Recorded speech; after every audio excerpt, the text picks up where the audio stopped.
எண்ணாகமம் 11ஆம் அதிகாரம். பின்பு ஜனங்கள் முறையிட்டுக் கொண்டிருந்தார்கள்.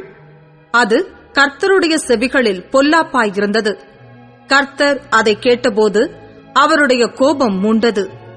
கர்த்தருடைய அக்கினி அவர்களுக்குள்ளே பற்றி எரிந்து பாளையத்தின் கடைசியில் இருந்த சிலரை பட்சித்தது.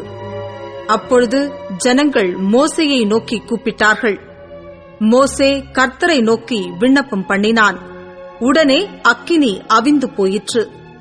கர்த்தருடைய அக்கினி அவர்களுக்குள்ளே பற்றி எரிந்ததினால் அவ்விடத்துக்கு தபேரா என்று பெயரிட்டான். பின்பு அவர்களுக்குள் இருந்த பல ஜாதியான அந்நிய ஜனங்கள் மிகுந்த இச்சையுள்ளவர்களானார்கள். இஸ்ரவேல் புத்திரரும் திரும்ப அழுது, நமக்கு இறைச்சியை புசிக்கக் கொடுப்பவர் யார்?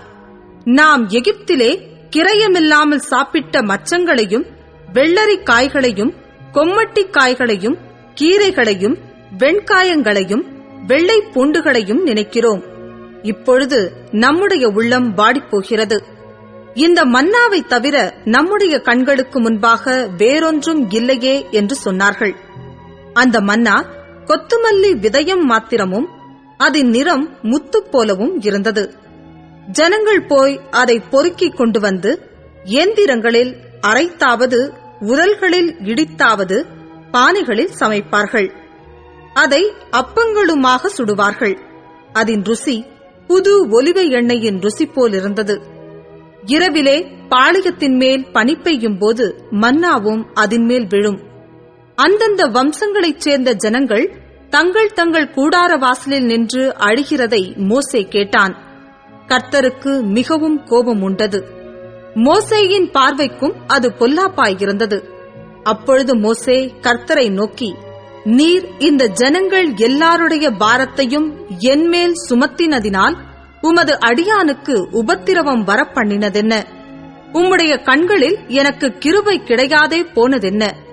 இவர்களுடைய பிதாக்களுக்கு நான் ஆணையிட்டுக் கொடுத்த தேசத்துக்கு நீ இவர்களை முலையுண்கிற பாலகனை தகப்பன் சுமந்து கொண்டு போவது போல உன் மார்பிலே அணைத்துக் கொண்டு போ என்று நீர் என்னோடே சொல்லும்படி இந்த ஜனங்களையெல்லாம் கற்பந்தரித்தேனோ?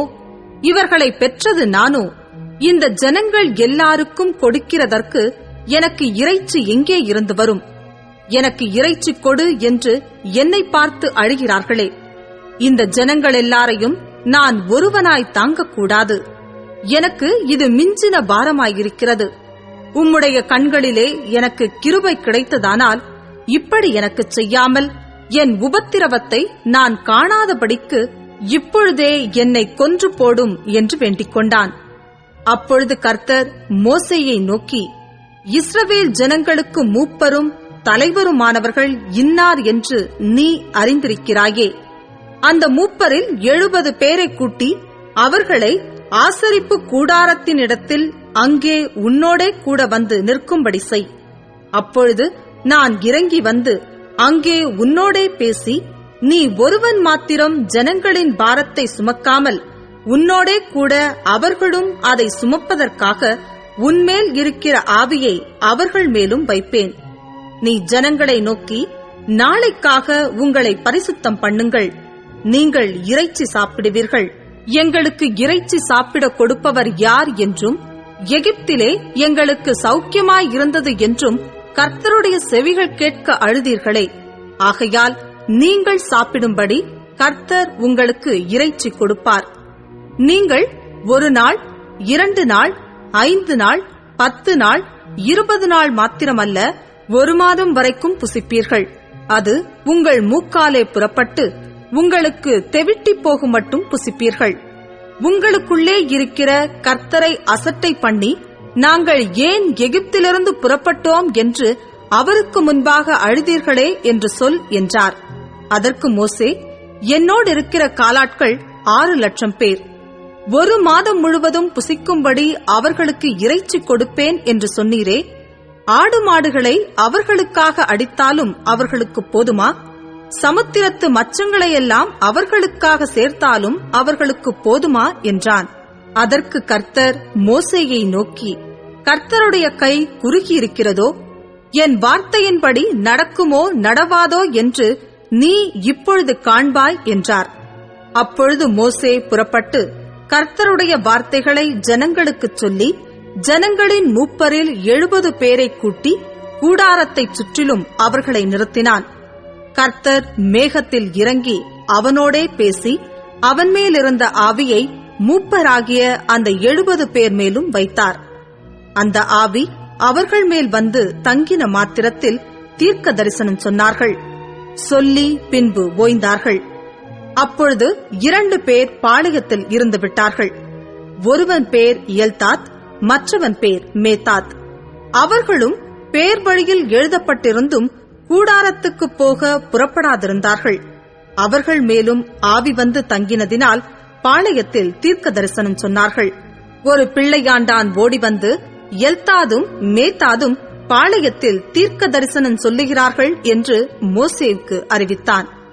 உடனே மோசேயின் இடத்திலுள்ள வாலிபரில் ஒருவனும் அவனுடைய ஊழியக்காரனும் நூனின் குமாரனுமாகிய யோசுவா பிரதியுத்தரமாக, என் ஆண்டவனாகிய மோசேயே, அவர்களை தடை பண்ணும் என்றான். அதற்கு மோசே, நீ எனக்காக வைராக்கியம் காண்பிக்கிறாயோ?